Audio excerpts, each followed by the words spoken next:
Hello friend, welcome to MKS physics classes.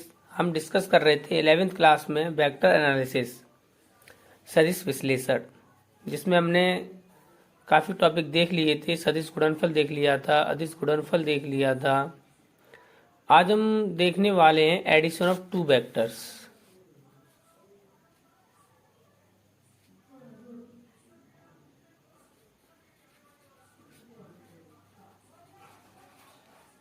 Addition of two vectors, दो सदिशों का योग। दो सदिशों का योग। देखिए, अगर आपको वेक्टर ए गिवन है और ये आपको वेक्टर बी गिवन है, इनको आपस में क्या करना है? ऐड करना है। तो इसमें आपका जो रूल है वो है, जो फर्स्ट वेक्टर है जैसा है वैसा ही ड्रॉ कीजिए आप। वेक्टर ए, देखो इसको बोलते हैं हेड, इसको बोलते हैं टेल। Head, tell. अब इस वेक्टर के साथ जिस वेक्टर को आपको ऐड करना है उसकी टेल को उठा करके इसके हेड पर रख दो। तो ये वेक्टर बी ये है, तो इसकी ये टेल जो है इसके हेड पर रख दीजिए इस तरीके से। This is a vector B. अब टेल से टेल, हेड से हेड मिलाता हुआ एक एनोदर वेक्टर ड्रॉ कर दीजिए। This is a sum vector A and vector B.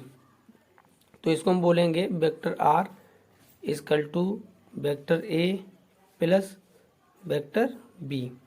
तो हमने देखो इसमें क्या किया है, एडिशन में क्या किया है? टेल, सॉरी हेड और टेल। कहने का मतलब हमने हेड पर किसको रखा? टेल को।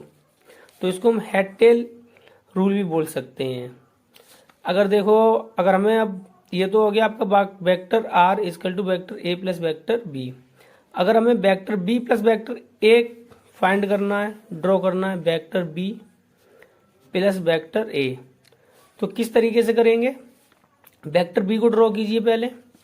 वेक्टर बी आपका इस डायरेक्शन में है, ये वेक्टर बी, ठीक है। अब इसके साथ कौन सा वेक्टर ऐड करना है हमें? Vector A. तो वेक्टर ए की टेल देखो ये रही, इस टेल को कहाँ रख दो? यहाँ पर रख दो। जब इसको रखोगे तो इस तरीके से ये ड्रॉ होगा, ये इस तरीके से। ये आपका क्या हो गया? Vector A. अब टेल से टेल और हेड से हेड मिलाते हुए एक एनोदर वेक्टर ड्रॉ कर दीजिए इस तरीके से। This is a vector R dash equal to vector B plus vector A, ठीक है। Thank you friend.